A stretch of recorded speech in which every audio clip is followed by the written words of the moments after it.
Welcome to our channel. Today we how to use Google Maps on Apple CarPlay. Quick tip step by step clearly.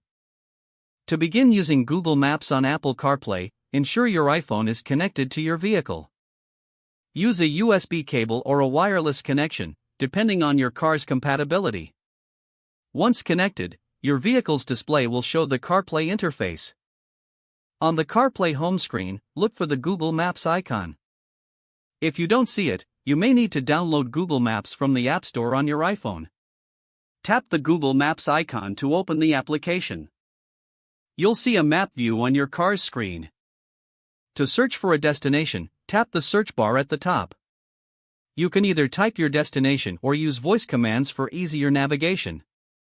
If using voice commands, press and hold the voice command button on your steering wheel or tap the microphone icon on the screen.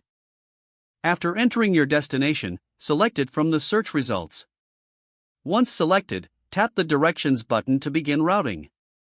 Google Maps will calculate your route and provide turn-by-turn directions. Follow the instructions displayed on your car's screen. You can also access alternative routes or avoid tolls by tapping options available on the display. To view your current location or zoom in on the map, use pinch gestures or the zoom buttons on the screen. During navigation, you can easily cancel directions by tapping the Cancel button.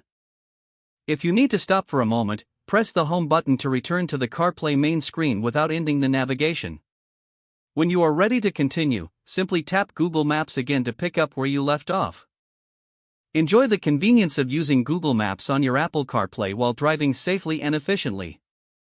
If the page does not load, refresh the browser or try again. Make sure you are using the correct email address, then retype it carefully to avoid small typos. If your password is not accepted, use the reset option and create a new strong password you can remember. Check your spam folder for verification or security emails, then complete any requested confirmation steps. Enable two-factor authentication if available to improve account security and reduce unauthorized access risk. After signing in, review your profile details so your contact information and settings are accurate and current. If you see an error message, note it down and try again after restarting your device and internet connection. Log out when you finish, especially on shared devices, to keep your account and payment information secure. Don't forget to like this video and subscribe to our channel for more step-by-step tech guides.